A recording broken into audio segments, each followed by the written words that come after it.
My name is James Williams Jr. The following video is not for children. I posted a video, or at least a picture of the weekend's events with the shooting at the Sky Bar down here in Charlottesville. And I hashtagged it, I think, with the line of "We need to raise our children right." So if you are a young person of color, especially if you are a man, or if you're a woman raising a man because there's an absentee father in their life, then this video is for you. And you need to pay attention to this video. You need to teach your kids that they need to pick their friends wisely. And their girlfriends, and their girlfriends' friends, and their friends, and their friends' and their friends' girlfriends, etc., etc., etc. You have a choice in life. And you can choose to do right or wrong, or if you want to be like Star-Lord, a little bit of good, a little bit of bad, a whole lot of both. You know, the choice is really up to you. But I'm going to break this down for you real quickly.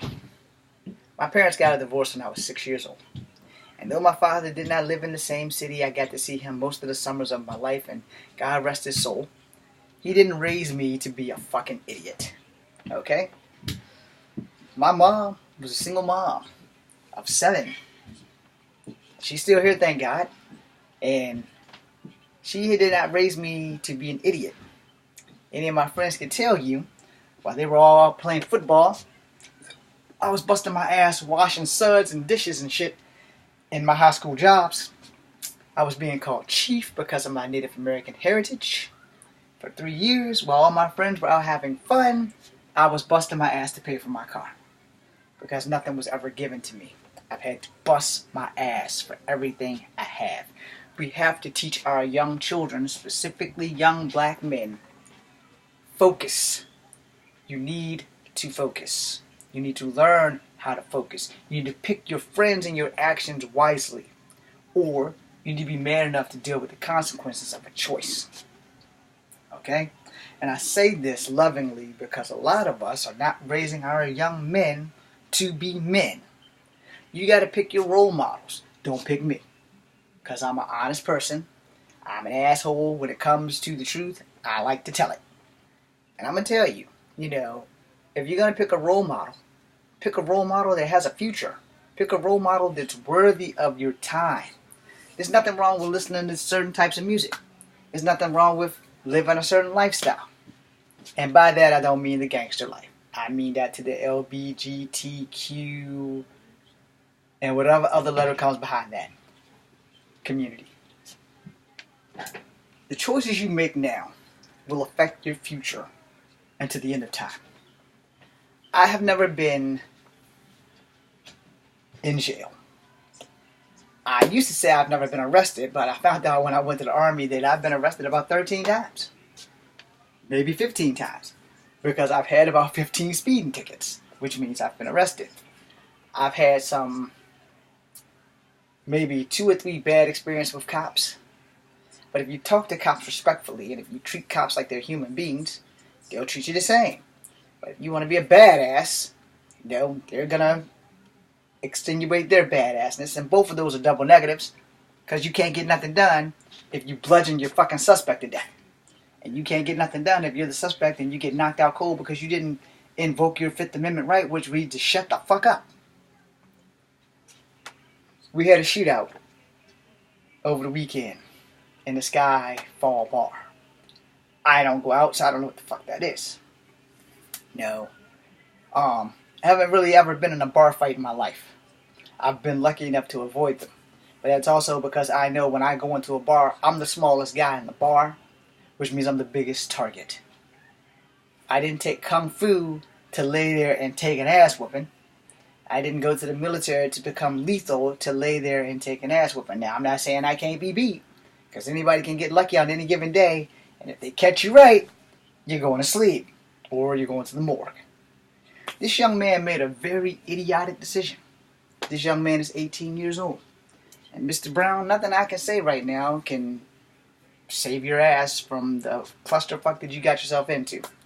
But I can say this to the next young man that's watching, the next young teenager that's watching. Make the right choices. You don't have to do what your friends do to be their friends. You can still be their friends and not go hanging out at 3 o'clock on Friday morning when you know your ass should be at home. My friends are good guys, and they would go out and do things, and I'm a homebody, you know. I go to work, I go to school, that's it. You know, since I don't have a girlfriend, I don't really have a need to go out. Now, if I'm going out and we're going in a group, I'm generally going to be the driver because I only drink at home or if I drink at a bar where there's walking distance. Now, let's say circumstances have changed and I'm a guest somewhere and I have a hotel room and I'm staying there and the bar is downstairs.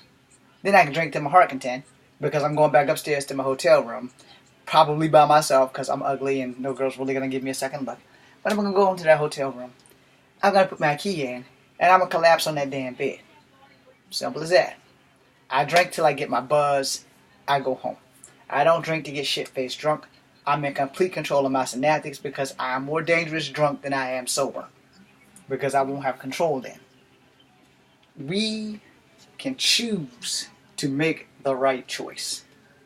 We need to raise our young men better. Black people around the world, if you're listening, specifically black people in America, we need to do better.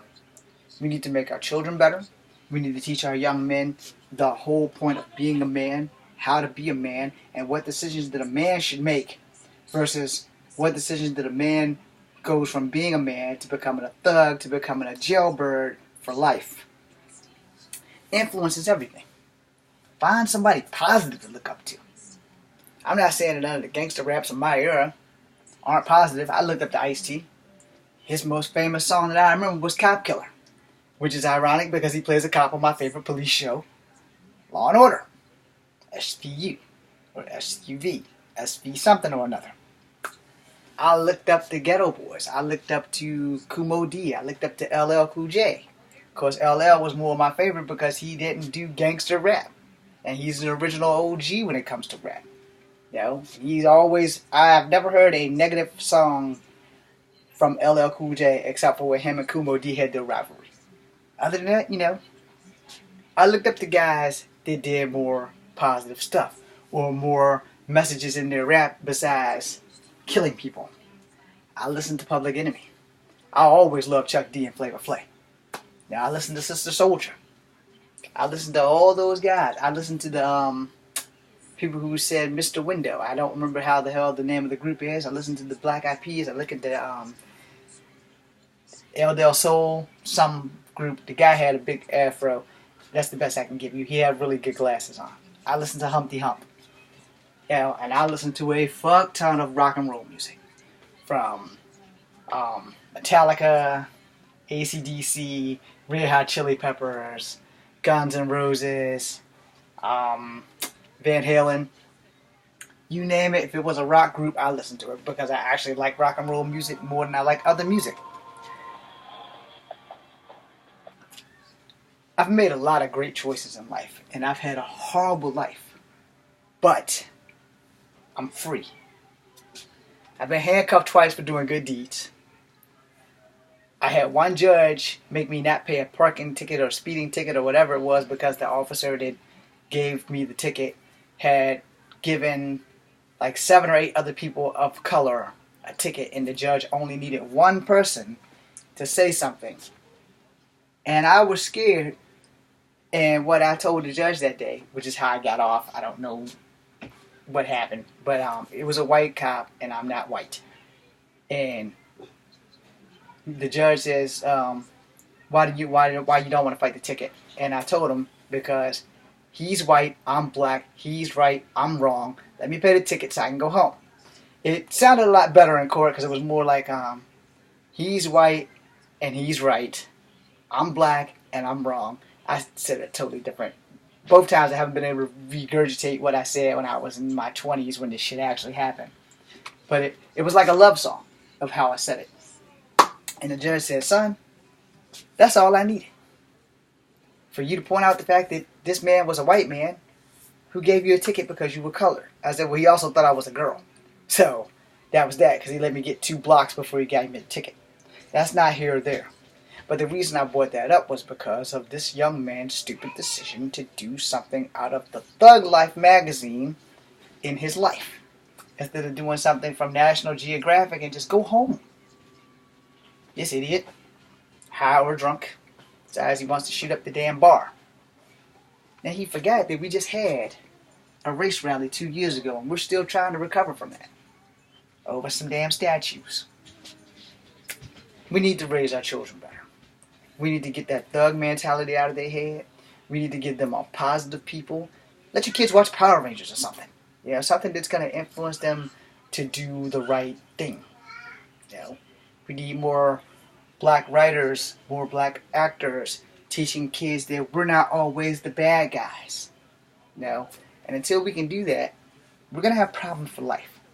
So take my word for it. For all you people raising young black men, if you're a single mom raising a young black man, it can be done. My mom did it. My dad had influence. He just wasn't in the same city. But, you know, for those people who don't have dads, those people who have an absentee father, you know, there is light on the end of the tunnel. But what you need to understand is, you're going to be the man that was not raised with a father. So when you become a father, you're going to do the opposite of what that ungrateful bastard did when he had you. We need to all teach our young men how to be men. Now, if we want to get systemic about this shit, this goes for all races. If we teach our young boys how to be men at a young age, you'll have less problems, less locked up kids. If we teach our young ladies how to be ladies and be more respectful of themselves and not, one, get pregnant so you can catch a check from some dumb boy, two, get pregnant so that you'll be fucked for the rest of your life because instead of waiting to grow up, you decided to have a baby just for the sake of having a baby or thinking you're going to keep this man. Those are the two things we got to touch on. So my next video is going to be about women. Alright? I'm James Williams, Cover Number 2, B, C, and U.